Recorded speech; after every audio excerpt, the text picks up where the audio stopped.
Ce communiqué podcast s'adresse à mesdames et messieurs les journalistes de la presse écrite, parlée et télévisuelle. À l'heure où le ministère de l'Éducation nationale, à juste titre, focalise sur le harcèlement à l'école, j'ai jugé utile d'intituler ce communiqué « Harcèlement à l'école quand les profs s'y mettent ». Et je vais simplement vous raconter une histoire qui met en scène un jeune garçon de 11 ans et demi, mon fils, scolarisé dans un collège marseillais du 12e arrondissement, qui subit le harcèlement d'un professeur, puis d'un groupe de professeurs ligués par l'union syndicale.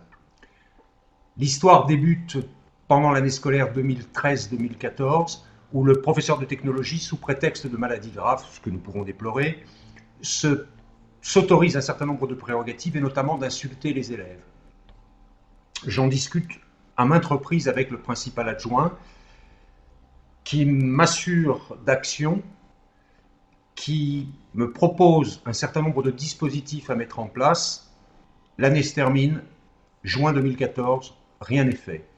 Les associations de parents d'élèves se sont saisies, une vague ligne dans le compte-rendu du conseil de classe, rien de plus. Rentrée 2014-2015, même scénario. La nouvelle tête de Turc, mon fils Samuel, 11 ans et demi, classe de 5e. J'alerte le principal adjoint une nouvelle fois.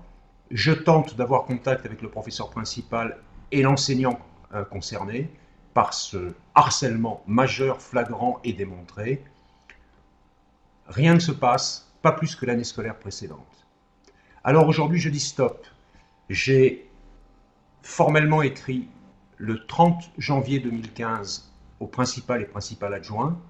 Nous sommes le 19 février 2015. Aucune réponse, aucun son de cloche. J'ai tenté de remonter l'échelle hiérarchique en passant par les échelons intermédiaires, rectorat, médiateur de l'éducation nationale. Aucune réponse, ça n'est pas leur problème, dixit. Je suis donc remonté à la tutelle, ministère. Certains conseillers ne reçoivent pas leurs emails, comme par hasard, parce que ça ne les concerne pas. Le seul conseiller qui a bien voulu m'entendre est celui en charge des violences scolaires, Nicolas Bray.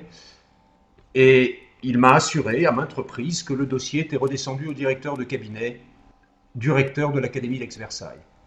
Aujourd'hui, rien. Alors je dis stop, je dis ça suffit. Ne focalisons pas sur ce qui intéresse simplement et ce qui est politiquement correct.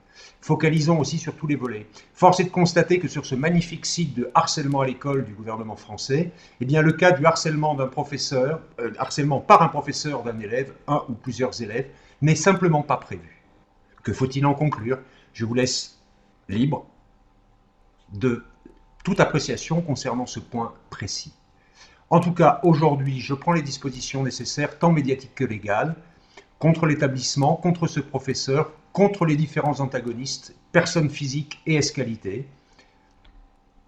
Et je constate que, à part se gargariser de belles paroles, l'État français ne fait pas grand-chose. En tout cas, il y va là de la santé intellectuelle, morale et donc physique d'un enfant de 11 ans et demi, et en l'occurrence mon fils. Je me battrai pour obtenir réparation et que cet enseignant soit jugé par ses pairs comme il se doit. Je vous remercie de votre attention.